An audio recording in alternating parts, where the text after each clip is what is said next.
If I had to describe Tom Wills in one word, I would say thorough. Honest. Fair. Humble.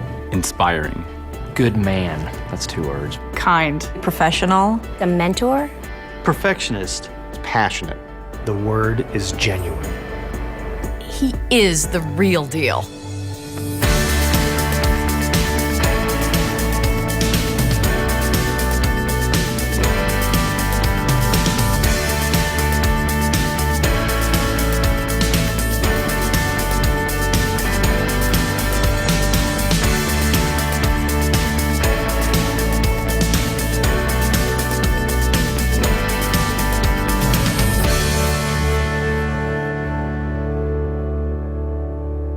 When people heard we were doing this special, they would come and ask me, so does this mean you're retiring? And my answer is no, it doesn't. No, I'm not retiring. In fact, as soon as the special is over, I'll be in the newsroom getting ready to do the next newscast, happily. We ought to get this out there right away, quickly, and definitively. Tom Wills is not going anywhere.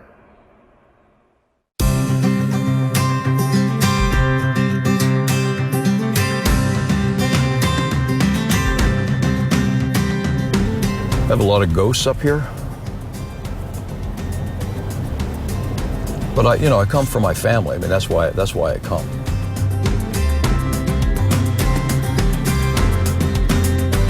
Before my parents died, I would come here every June and every December.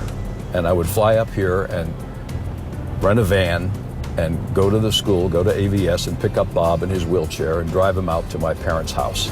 And we would have, in December we would have the family Christmas out at the house.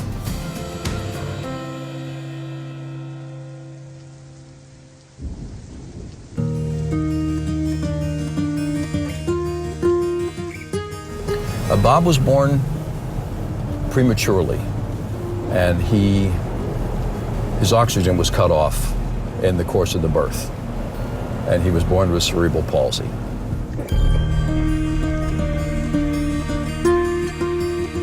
It was a terrible blow to my parents. They're having their second child. Bob and I are 4 years apart. And the doctors told my parents when he was a baby that he would not live past the age of 6. Well, they were wrong. Hello. Hi. How are you? Good. Good to see you. I know. You look wonderful. You too. Hi, Bob. Hi, Bob. How are you? How are you? Give me a kiss. Give me a kiss. What's this? That's your mustache. You've never had a mustache before. I love it. I love it. Let me show you what I brought. This is my brother Bob, and he's 4 years younger than I am. And as you get older, there are fewer and fewer people that you've known all your life. And I've known Bob all of my life, and he's known me all of his life. Right. And we grew up together here in Pittsburgh with our mother and dad and our aunts and uncles and our cousins. And Bob lives at Allegheny Valley School, and he's lived here since the 70s. He's one of the longest time residents of Allegheny Valley School. And we're big sports fans, Penguins fans, right? Yeah. And Pirates fans? Yeah.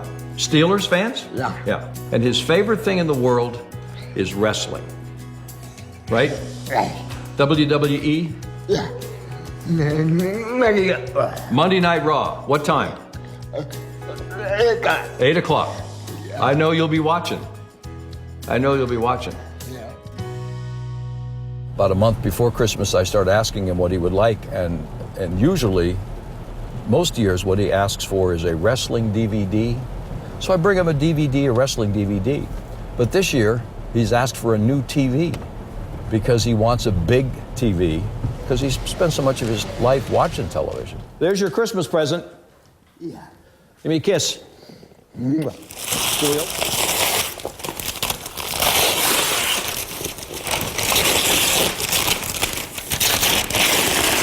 Wow, look at that. What do you think? Yeah? Yeah? Merry Christmas. Thank you. Thank you. Oh, thank you, Bob. Thank you. If I could describe Bob and Tom's relationship, it is brotherly love.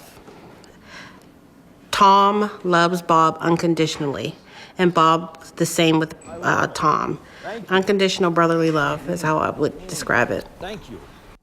Fantastic. We're off to the Console Energy Center. What time's the Penguin game start? 1 o'clock. Yeah. And who are we playing? I was kidding. Ottawa Senators. Yeah. That's where we're going, so that's a good thing.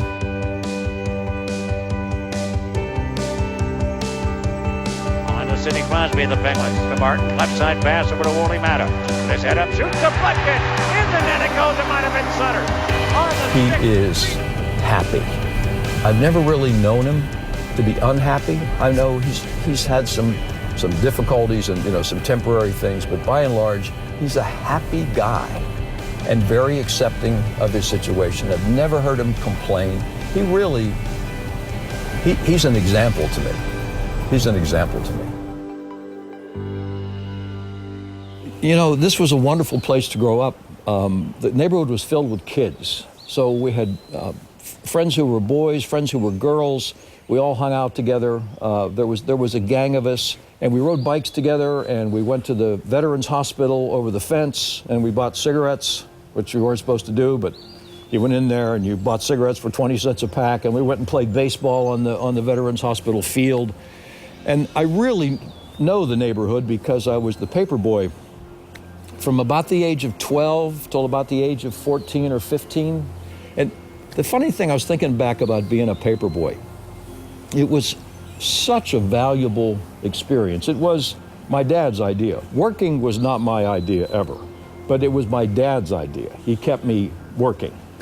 And looking back on it now, I learned a lot from that paper route. The delivering the papers wasn't bad. It took an hour and a half after school to deliver those papers. But going with my little bag, my canvas bag with change, and knocking on the door to collect, $1.80, whatever it was.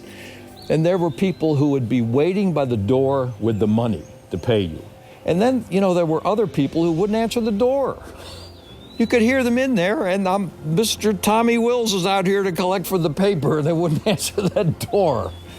So I learned perseverance. Because, that money came out of my pocket if it didn't come out of your pocket. I was accepted in 3 colleges: Dickinson College in Carlisle, Pennsylvania, Penn State, and American University. It was between Dickinson and AU. I wanted to go to Washington. I was a member of the Weem Team Redcoats in Arlington, Virginia. I was the news director. I don't know who I directed because it was kind of just me and a part-time person, but for some reason he called me the news director. So my 2 radio heroes were first Paul Harvey, good day, and this guy in Pittsburgh, Al Julius, who was doing news on the rock and roll station that I listened to as a kid, KQV. And he would always sign off his newscast, "This is Al Julius." So I'm on WAMU AM, and I'm signing off as, "This is Tom Wills." A little dramatic, perhaps, a little pretentious, but you gotta have a gimmick. And there was an ad in broadcasting, the WTOP in Washington, D.C., I'm over in Arlington, Virginia, was going to start an all-news operation. So I applied. I actually think that Jim Snyder hired me because I looked like one of the demonstrators. And he sent me out to cover all these anti-war demonstrations of people who were my contemporaries. Everything good that happened to me in my career for the first 20 years was all Jim Snyder's doing. He was my teacher, he was my editor. From time to time, I would get the wanderlust, as any 20-something would. I would say, I need to move to San Francisco. And I'd go and pitch this to Jim, and he would say, go back downstairs, I'll tell you when you're ready to go somewhere else. It was his idea for me to come to Jacksonville. He took me out to lunch, and he said, how would you like to go to Jacksonville to be the weekend television anchor? my television experience at that point had been some reporting, and I anchored the midday news on Christmas Day. Not even my mother would have been watching. The people in Washington called me up one day and they said, we think we have a guy up here that might fit the bill. So I went up and saw him audition. Well, not audition. Yeah, he did. He auditioned on the air.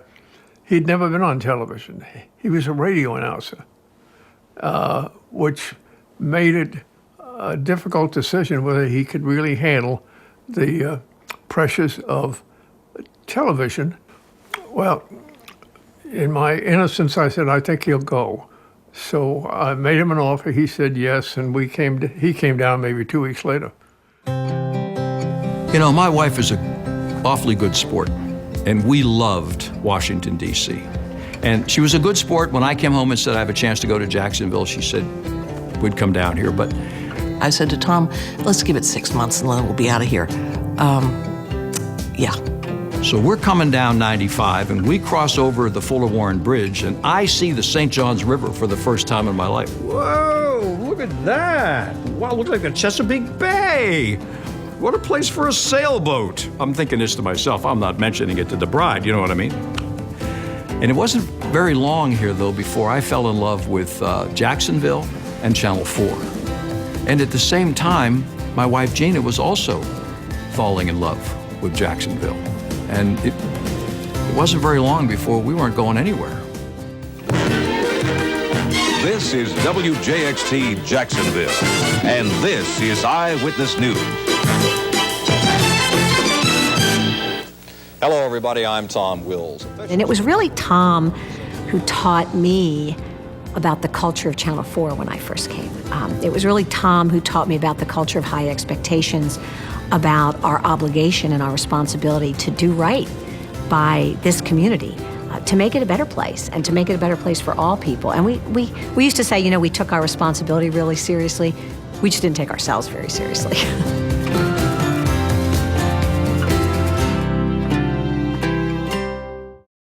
In a band that achieved international fame. Well, I hope you're young and remember. Southern man don't leave him around in a high. Sweet home Alabama. You can't even realize, seeing one of these things on television, exactly what a crash of this magnitude looks like. Up there, sitting against the tree, is a piece of an airplane wing, torn away from the rest of the airplane. You know, I do remember that it was just extraordinary that Channel 4 was there, got to the site, and that Tom went. And Tom's experience with knowing that this marvelous, highly talented group of Jacksonville boys were gone. And he was really the person on the scene that could tell people what he saw and what happened, and how he took that experience to heart. Pianist Billy Powell, drummer Artemis Pyle, and another passenger managed to climb through a window and go for help. And I still always remember going into those woods. It was just Joe and me. There was nobody else there. There was no tape around it. There was the wreckage of the plane. Ghastly. But we came back home and we put together a half-an-hour special called Need All My Friends. And if ever there was a time that Leonard Skinner needed all their friends, it was at that time. I think Tom became the face of that. The first reporter on the scene, the only reporter on the scene to be able to tell the story. It's chilling. He did it with such grace and respect. To this day, he's on the video in the Rock and Roll Hall of Fame. I mean, how long that will run, and he'll always be telling the story of Leonard Skinner. He felt deeply that tragedy. And you know, sometimes when you're reporting the news, you want to cry too. And I had, on multiple occasions, probably cried on the air. I certainly laughed a lot. But it's your job to remain composed. And Tom could always call on that strength to remain composed in situations like that. If you could have Tom Wills tell your story, your life story, what a gift. 3 engines now at 104%. Challenger, go at throttle up. Roger, go with drop off. I'm a child of the space age. I was a kid when Sputnik was launched. I remember Gemini, Apollo 11, all of the Apollo missions. So to report those tragedies, to think of those brave Americans, those explorers, awful, horrible. And to know I was coming in that day and I'd be working with Tom, we would get through whatever it was we had to get through together. And that was a real source of comfort. And I would say it was a source of comfort for everyone in the newsroom because there was this solid base. There was this foundation. This was their, I wouldn't say that Tom was like a father figure. I wouldn't say that at all because he really was a colleague, but a colleague that you deeply respected. So today we remember them in sorrow and in love. We say goodbye. To have something like that happen on the other side of the world from a ship based at Mayport, and when President and Nancy Reagan came to the base, Deborah and I were out there. We were privileged to be out there, but we were painfully aware of what they were doing, going around and extending the nation's condolences to each one of those families.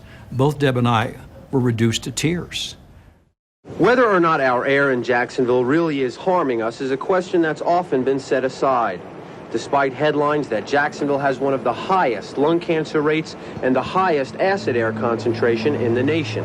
Channel 4 has had a long history of aggressive investigative reporting. One of the documentaries we did that was an investigative report was called The Smell of Money, and it irritated Mayor Godbold no end.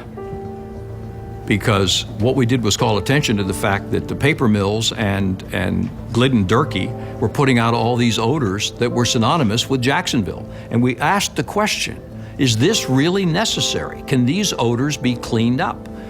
But now Jacksonville doesn't smell anymore. What I'd like you to do is tell me how a car would end up hitting this thing. Easy.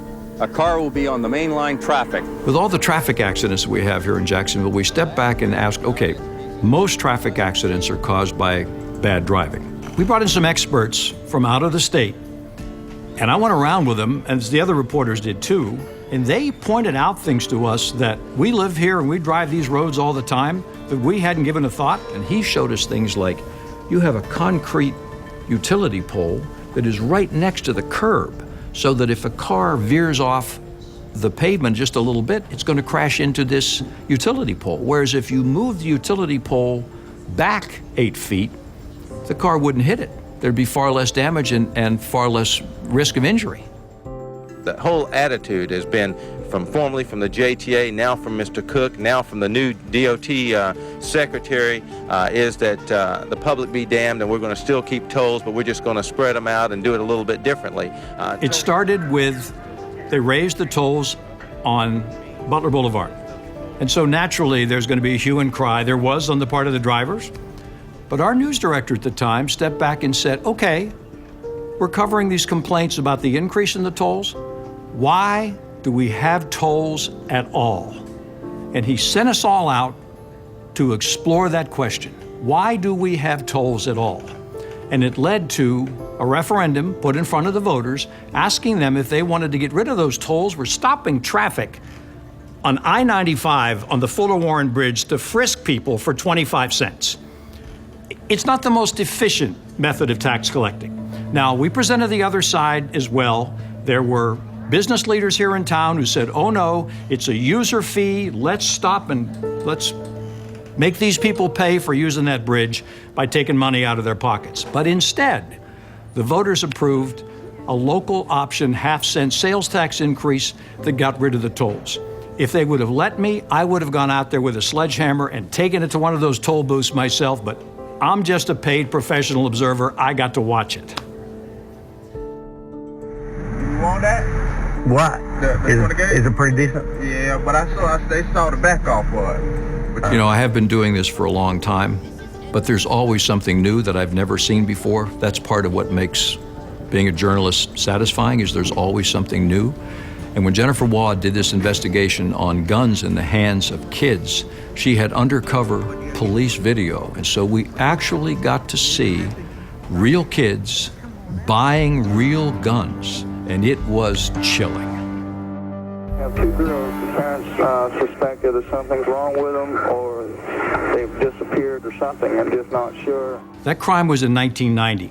Several years later, I met and became very close friends with Christina Powell's father and mother.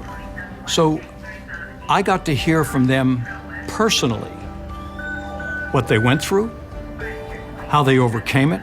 Both of those people are tremendous people of faith. And she walked out that front door and she never came home. We found Maddie Clifton this morning at about 7:30 a.m. She was dead. The Maddie Clifton story is probably the greatest personal tragedy, but for both families and for all families in this community. This darling little girl and this very troubled young man. And, you know, when you realize that can happen anywhere to anyone, and we all feel so vulnerable, and I think the leadership of Channel 4, and this is part of that culture that I spoke about, the culture of Channel 4 is that it's our job to tell moving, true stories, and to do so in a way that is respectful for and caring for our audience. During stories like Maddie Clifton, at that time, I was out in the field, covering it as a reporter. When I came back at the end of the day, he found me and he said, "Joy, how are you?" You know, he said, "Great job" later, but he wanted to know how I was covering something like that. He cared about how I felt. Being with Tom on the set through some of the most painful stories, both of us agree that the hardest stories to cover are children, abductions, murders, torture. It's so sad. You are my sunshine, my only sunshine. You make me happy when skies are gray. I was a new mom at the time, and as much as it is our job as journalists to take a step back, be calm, cover the news as it's happening. I mean, I'm walking through this crowd, and there are people who are crying and children who are crying, and then I see Summer's mom, and they're singing this beautiful song that I remember singing as a child that I was planning to teach my own children, "You Are My Sunshine." It's overwhelming. Tom's questions that night helped certainly, I think, calm everyone. Not just me, but everyone in the community, because Tom has been doing this a very long time. He's always a father, always a journalist, and knows that it's important that we are conveying information about a missing little girl, that we have to get all of the information out there, that we have to be as calm as possible so that there isn't any panic, and help spread the word to our viewers what they need to know to help in a terribly sad, emotional time like we experienced in our city and in Orange Park.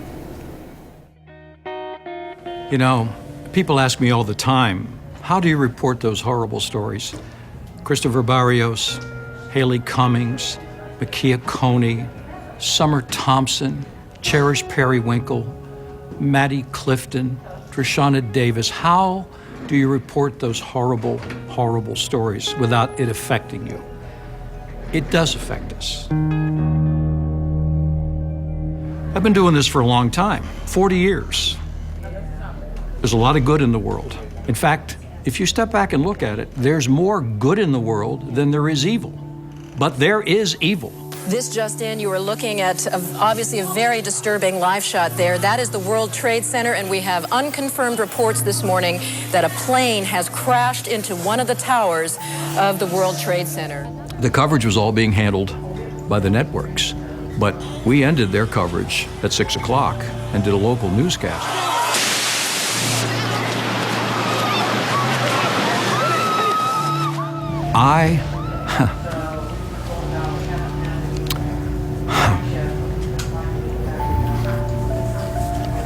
My parents took me to New York when I was 16.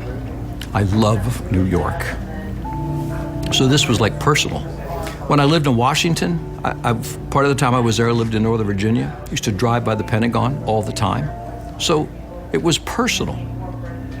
And I'm from Pittsburgh, Somerset, Shanksville, they're right side by side. So I knew about where that plane had crashed. It still grieves me today after all these years. The first anniversary of 9/11, the station sent me to New York to do some coverage. And I went to that church right near Ground Zero where all those memorials were. And I had truly the privilege of flying over that hole in the ground in a helicopter and looking down at where the World Trade Center had been. And now it was just a hole. So it was gripping to fly over that. But I tell you, the thing that touched me the most, there was all this plywood around Ground Zero, the hole in the ground, okay? And people just like you and people just like me had come there with magic markers and had written messages of condolences. You know, we're Americans.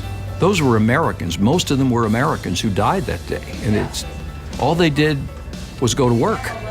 And they wound up as war casualties, which is what I believe the fight against terrorism is. I believe it's a war. And those innocent people wound up as war casualties, and it touched the hearts of everybody who's seen Ground Zero.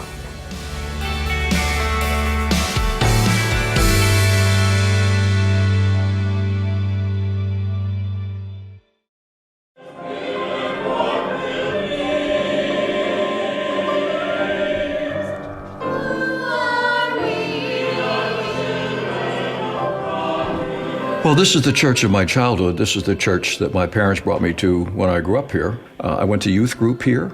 So the seeds of my faith were planted in this church. I didn't know it at the time, but I know it now, that the seeds were planted. It took until I was the age of 40 for the seeds to bear fruit, but they did finally bear fruit.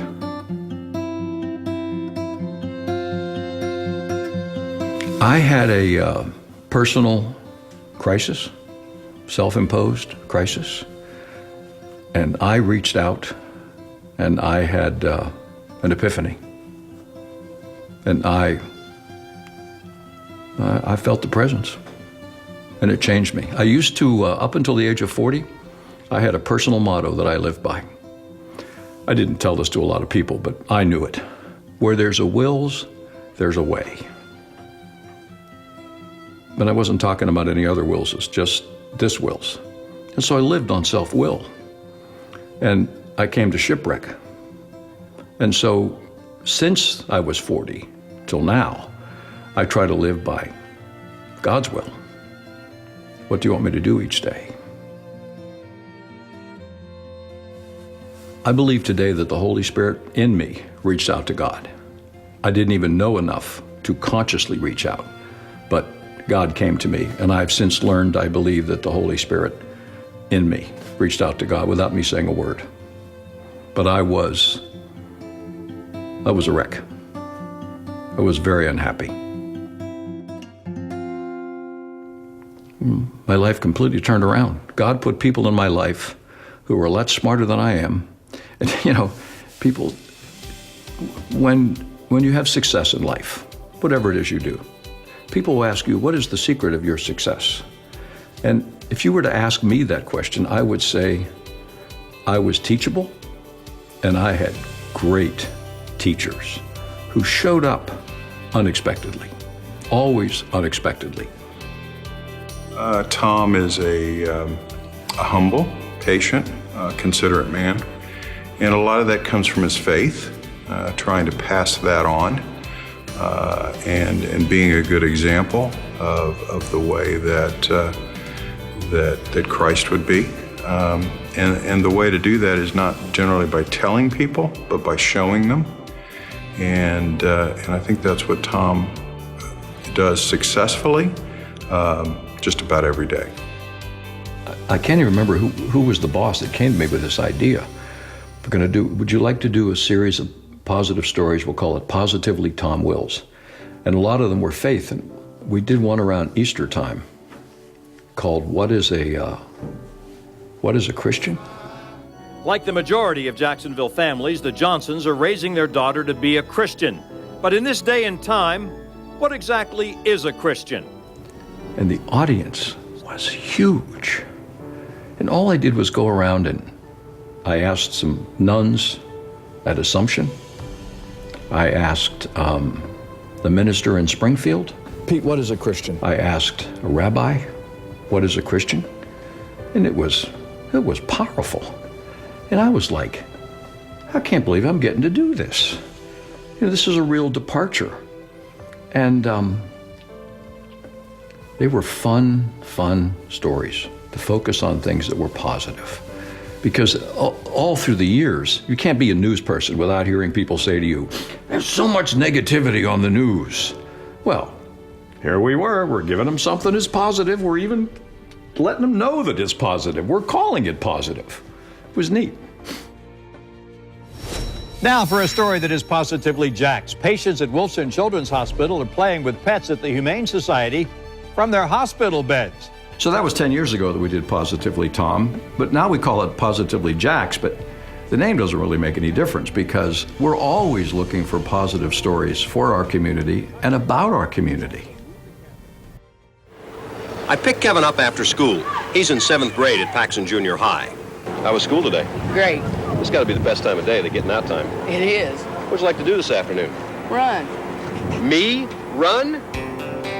I met a lot of wonderful children who, through circumstances, were minus a parent. Most of them were minus a father in their family.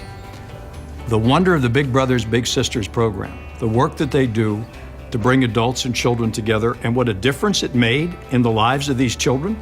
I got to profile these kids. I got to have a lot of fun. And who says there's no good news, okay? We put that on the news and we said, look at this child. And when we'd run Wednesday's child, the next day, the next morning, the phones would light up at Big Brothers Big Sisters.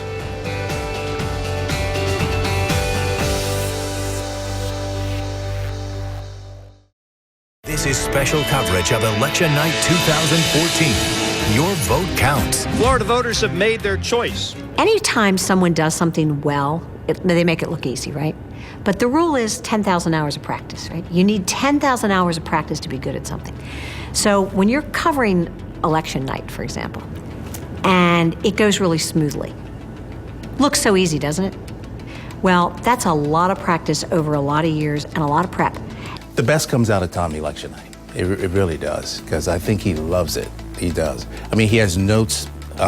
He's constantly looking at the online while he's on the desk and fact-checking. He's very good about that. Wait a minute. You said this, but it should be this. And he's always doing that, and that is so good for us. During elections and other political events, we get a chance to work together. He and I both share a passion, and I don't know anybody else that I can have a spirited, informed discussion about politics more than with Tom. You are sitting next to a fighter pilot. You're the co-pilot. I mean, it's like he knows exactly what to do, when to do it, when to say it. Election night scripted to some degree, but after an hour or two, you want to bring a lot of stuff out the window. You're just going by whatever happens, whatever the election night story is. You have to be ready beyond the scripts. You have to have that bank of knowledge, which Tom definitely has. And not just from that year's election, but having covered elections in Jacksonville since the 1970s, even before then, in Washington, he has that knowledge to draw on.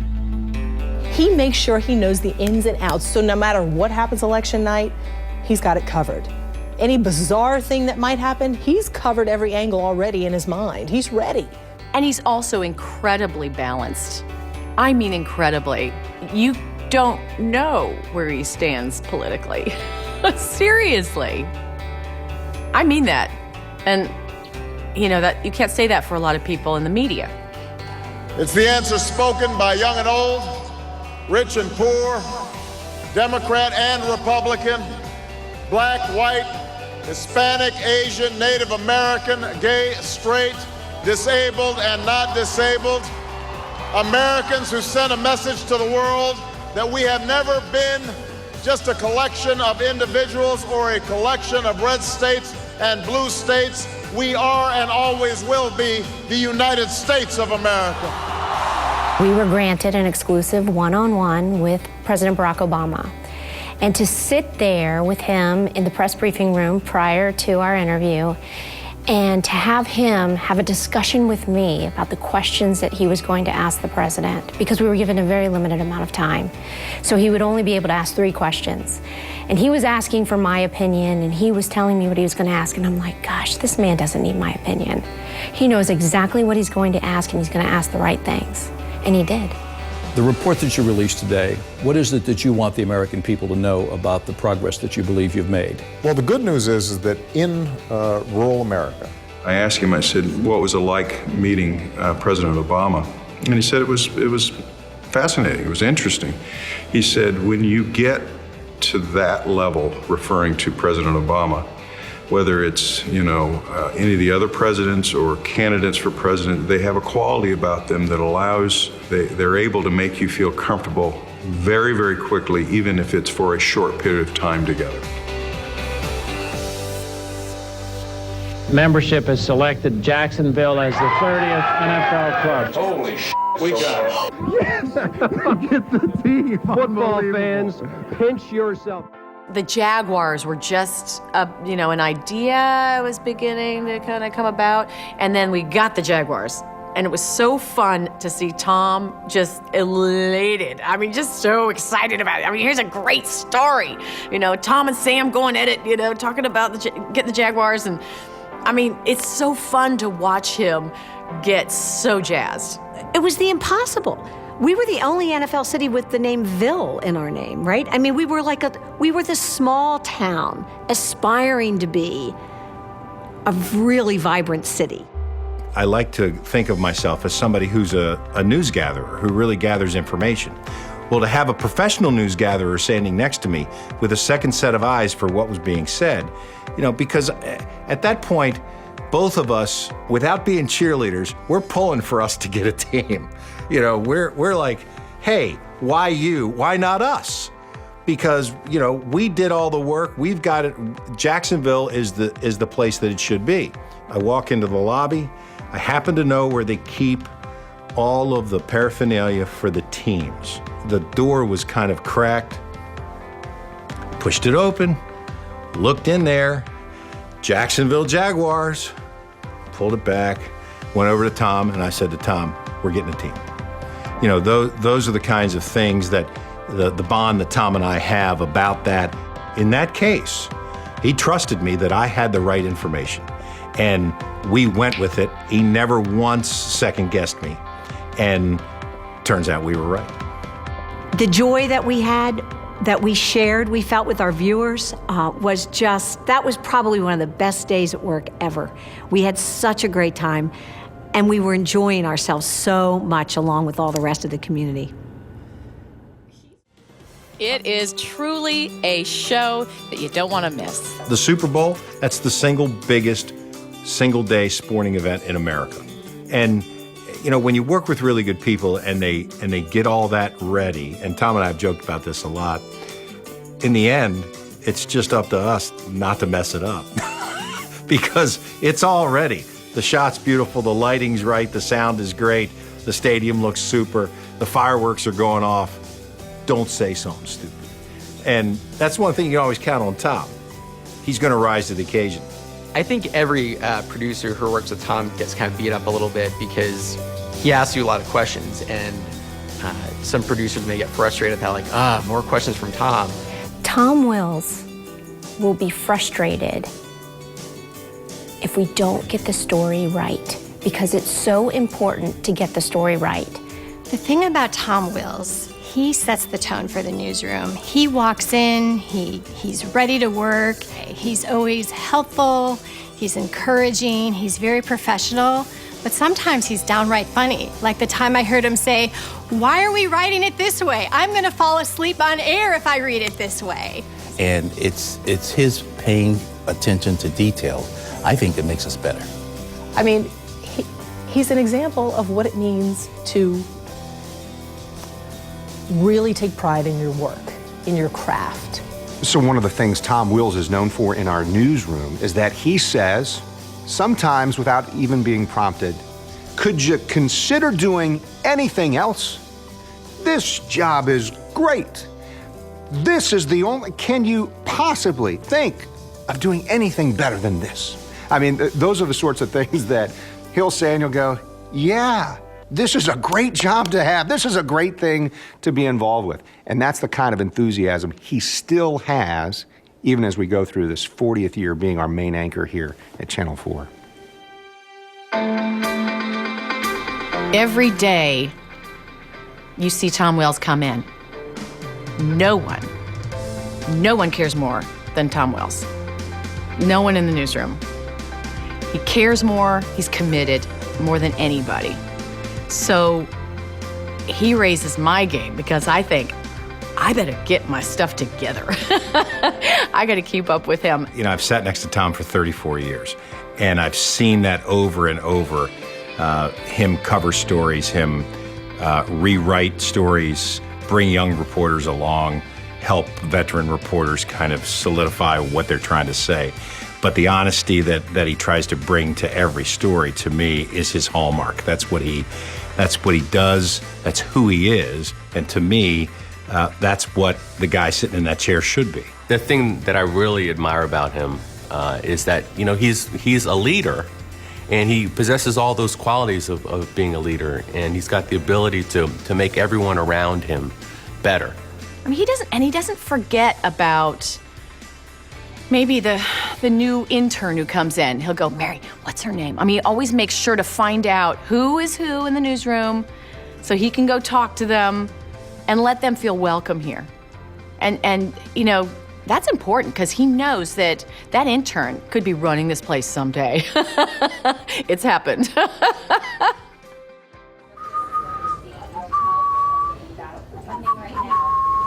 We always know when Tom is near you because if you're working, you hear him whistling.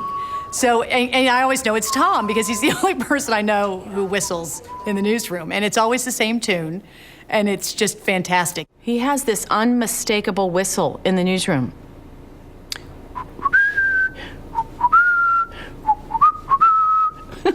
It's the same whistle for 22 years that I know. I've been hearing that same whistle every day. But it's so reassuring to hear that whistle in the newsroom because I know, he's here, you know? And he keeps the whole thing going. Don't go to bed yet. It's Friday night. Don't go to bed yet. Wasn't it me who said, don't go to bed yet? Don't go to bed yet. Don't go to bed yet. And I have to tell you, when he says it at night, I don't go to bed. Yeah, it's the only thing that's original with me. Everything else has been stolen from somebody else.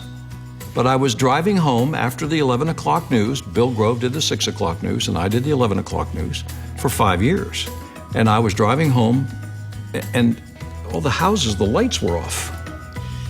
I'm realizing these people have all gone to bed, and I'm on my way home after work. So I started saying, don't go to bed yet. Stay up and watch the 11 o'clock news. George Winterling's coming on in a couple of minutes. It's the only thing that's original with me. Don't go to bed yet.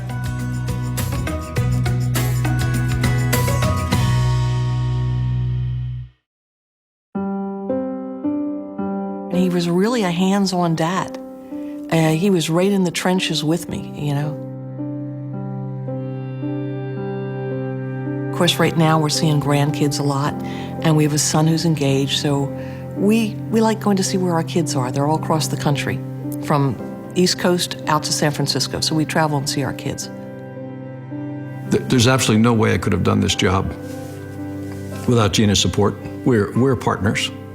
We have a family there at Channel 4, but we all have our own families at home that we love and who support us and are just as dedicated to helping us be successful as we are dedicated to reporting the news to the viewers. Jacksonville's been a place for us to raise our kids, and Jacksonville's been really good to us. Tom loves the news business. He loves the community. He loves his colleagues. He loves his rhythm and his routine and the comfortable nature of knowing that every single day I'm going to be talking to these folks at these prescribed hours. And it just suits him so well. I think there are very few people, frankly, that can stick with anything that long and still love it. And that's the beauty of Tom. He still loves it. I think that Tom's secret to longevity is that he really loves it. He's a newsman at heart. He's not interested in being a star. He's not worried about the title of anchorman. He doesn't want to be the managing editor. He doesn't want to be the news director. He just really likes being a newsman. He found a home here when he got to here in the South. We fell in love with him. He fell in love with us. It's been a perfect marriage. Knowing that Tom is going to be there is as good as it gets. Tom continues to set a newsroom guiding principle that serving our community is our priority. And as technology changes the way that viewers get their news, that priority will never waver. It's Channel 4's culture. No one is irreplaceable. I truly believe that, and I think especially in organizations where you have a culture, but there are exceptions. And there'll never be another Tom. There's not that many Tom Wills out there anymore. I get asked from time to time, why are you still working? You've been doing this all these years. Why are you still working? It's So I say to them, listen, my golf game is terrible. And then they laugh. And then I tell them the real reason that I'm still working. I believe in my heart of hearts, all of us are here on this earth to serve each other, to be of service to each other. And I have the privilege, with all of these wonderful men and women that I work with, I have the privilege of being of service to our viewers here in Jacksonville. And service is the joy of living.